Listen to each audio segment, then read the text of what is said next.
안녕하세요. 유초동부 유치부 친구들. 오늘도 영상으로 우리 친구들을 만나보게 되었어요. 빨리 예배가 회복되었으면 좋겠는데 지금은 상황이 너무 좋지가 않아요. 그래서 영상으로 준비했어요. 우리 친구들 영상으로 보더라도 하나님께 예배드리는 마음으로 예배에 집중하는 친구들 되기를 원해요. 우리 친구들 잘 지내고 있나요? 이야기를 들어보니까 지금 학교마다 전부 다 임시 휴교 중이에요.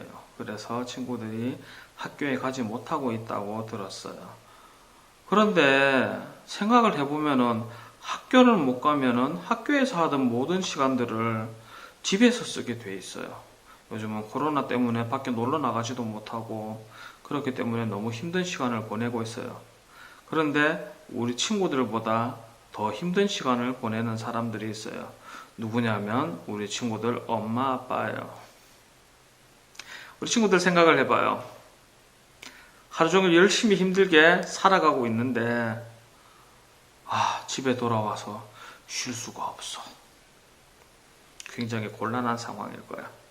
그렇기 때문에 목사님은 생각을 해보니까 우리 친구들이 학교 생활도 중요하지만 지금은 평소보다도 더 가정 생활이 중요할 거라고 생각을 했어요. 그렇기 때문에 오늘 설교 제목은 생활 거룩이에요. 우리가 일상생활 가운데서 어떻게 거룩하게 살아가야 할 것인가에 대한 내용이에요. 우리 친구들도 이 내용을 잘 생각해 봤으면 좋겠습니다. 성경 본문은 마태복음 22장 35절부터 40절까지 말씀입니다. 목사님이 읽어주겠지만은 우리 친구들도 성경을 찾아 읽도록 하겠습니다. 마태복음 22장 35절부터 40절까지입니다. 읽겠습니다. 그 중에 한 율법사가 예수를 시험하여 묻되 선생님, 율법 중에서 어느 계명이 크니이까? 예수께서 이르시되 내 마음을 다하고 목숨을 다하고 뜻을 다하여 주 너의 하나님을 사랑하라 하셨으니 이것이 크고 첫째 되는 계명이요 둘째도 그와 같으니 내 이웃을 내 자신같이 사랑하라 하셨으니 이 두 계명이 온 율법과 선지자의 강령이니라. 목사님이 평소에 설교를 하면서 우리 친구들에게 강조하는 게 있어요. 항상 요구하는 게 있어요. 그게 뭐냐면은 말씀대로 살아야 된다. 너희도 말씀대로 살아라.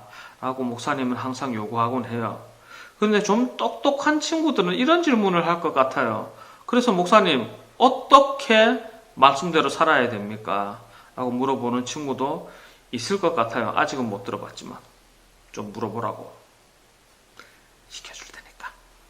성경에는 많은 이야기들이 있어요. 예수님께서 눈먼 자를 눈뜨게 하신 일이라든지 삭개오가 뽕나무 위에 올라갔던 일이라든지 여러 가지 일들이 있어요. 그런데 그게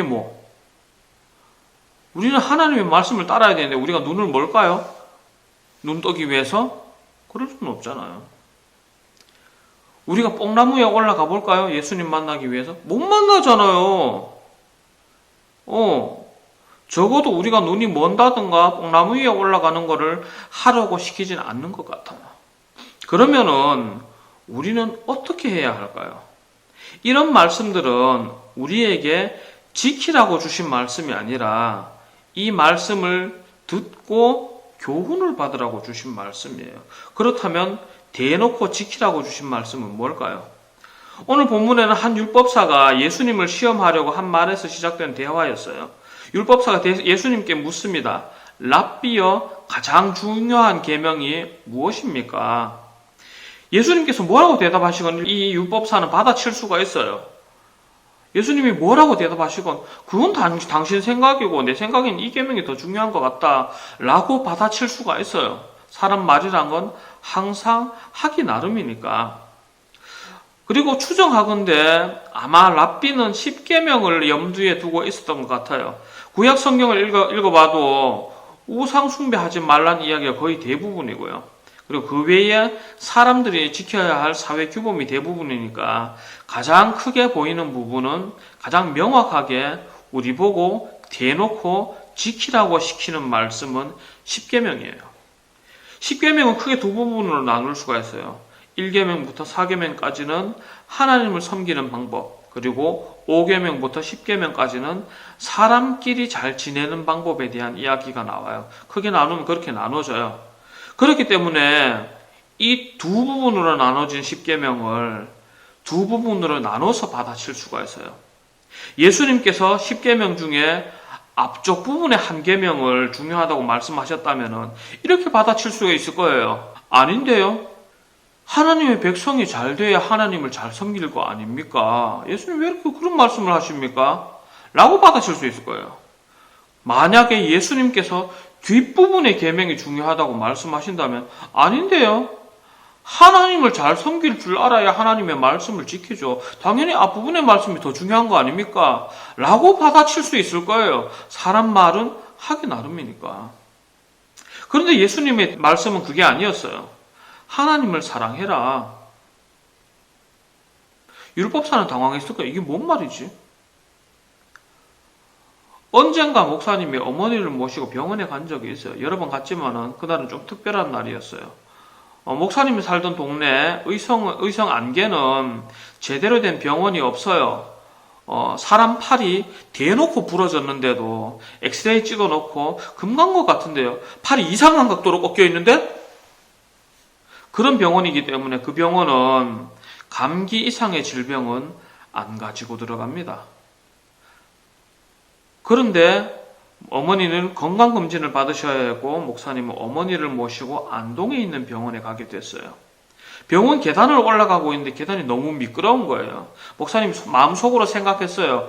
아, 이거 잘못하면 넘어질 수 있겠다 라고 생각을 하고 목사님이 발걸음이 더 빠르니까 더 앞에 나가겠지만 그날은 일부러 뒤에 따라갔어요.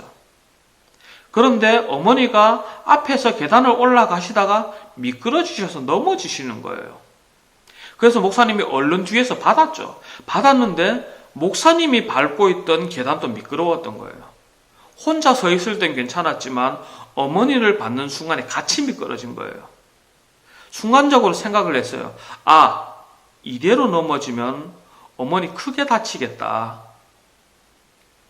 그래서 급하게 어머니를 꽉 잡고 몸을 틀었어요. 목사님 먼저 떨어지려고. 깔려있는 사람이 많이 다치지 위에 있는 사람은 덜 다치거든요. 그래서 떨어졌어요. 떨어지는데 계단 모서리에 척추부터 떨어졌어요. 아프죠. 근데 마음에 드는 생각은 다행이다.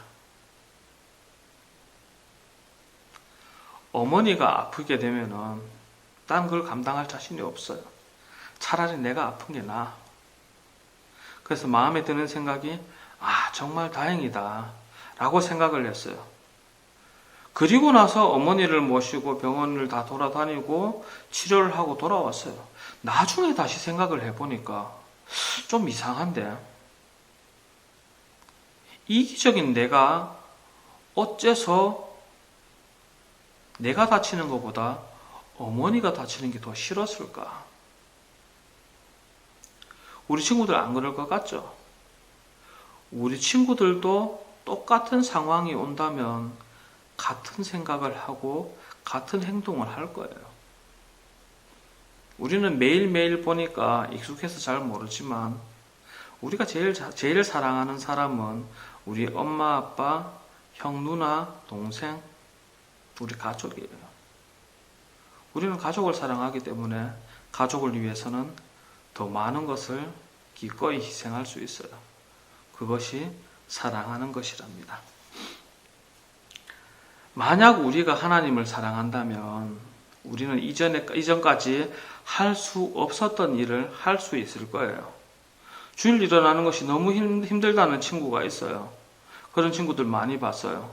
이 친구들이 하나님을 사랑하니까 주일에 일찍 일어나는 것이 힘들지 않아요. 이 친구들 일찍 잘 일어나기 시작했어요. 그 외에도 여러 가지 많은 문제들이 있어요. 그런데 주님을 사랑하니까, 정말로 사랑하게 되니까 이 문제들이 문제가 아니게 돼요.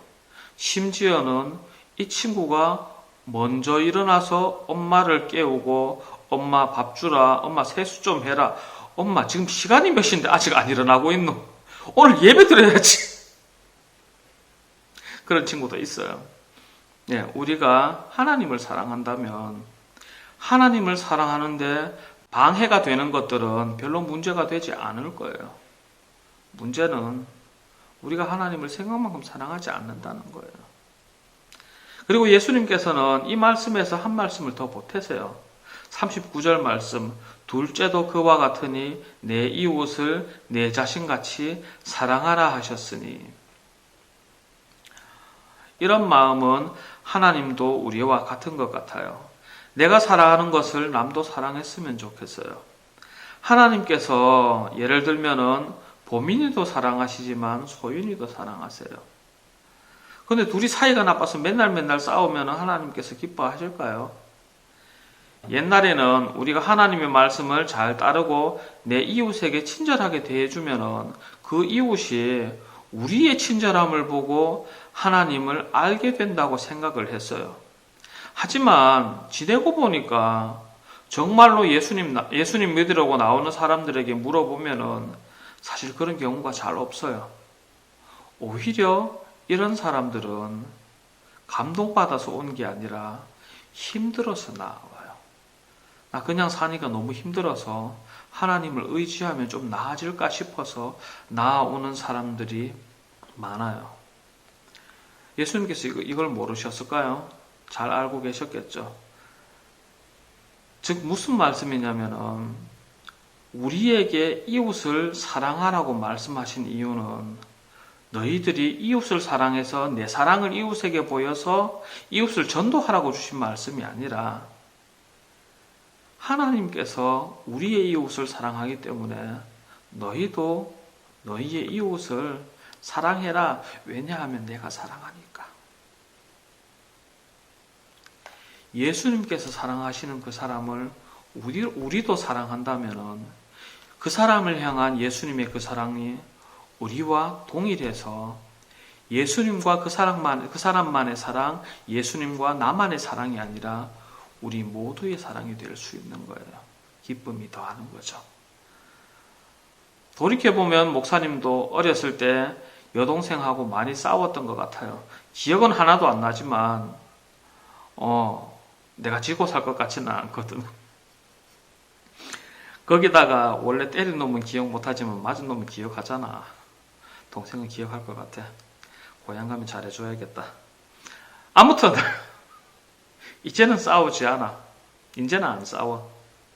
그러니까 예전에 동생과 싸울 때에 목사님의 엄마 아빠의 찌푸린 표정이 이제는 사라져서 더 이상 찌푸린 표정을 짓지 않으세요. 왜냐? 엄마 아빠는 목사님도 사랑하고 목사님 동생도 사랑한단 말이야. 싸우면은 마음이 아파. 그러니까 얼굴을 찌푸렸어. 그런데 이제는 서로 싸우지 않아. 필요한 걸 도와줘. 뿐만 아니고 필요한 게 있다 싶으면 물어봐. 야, 이거 필요한 거 아니냐? 아, 필요 없다. 됐다. 에이그 그러지 말고 가져가라. 줄 때 받아가라. 챙겨줘. 가끔씩 전화도 와. 오빠야, 돈 왜 보내는데? 필요하다며. 나 그런 적 없는데 엄마가 카더라. 됐다. 필요 없다. 도로 찾아가라. 치아라. 그러고 끊어. 그렇게 하면 엄마 아빠 마음이 어떻겠어? 남매간에 잘 돕고 사는구나. 그래 생각하실 거 아니야. 엄마의 마음이 불편하실까? 편안하실까? 하나님도 마찬가지죠. 우리가 예수님 안에서 서로 사랑하고 살아간다면 하나님의 마음이 기쁘셔. 그렇기 때문에 우리가 하나님을 사랑하고 내 이웃을 사랑하며 살아가야 할 거야. 만약 그렇게 살아간다면 우리가 하루 종일 집안에 있다 하더라도 문제가 되지 않을 거야. 왜냐고? 하루 종일 집에 있는데 막 어지럽히고 살잖아. 엄마가 기뻐하실까? 엄마가 기뻐하지 않는 일을 하는 여러분을 하나님께서 기뻐하실까? 아닐 것 같아. 그렇기 때문에 서로 사랑해서 우리를 향하신 예수님의 뜻을 이루어 나가는 하나님의 백성 되는 우리 귀한 친구들 되기를 주님 안에서 축복합니다. 기도하겠습니다.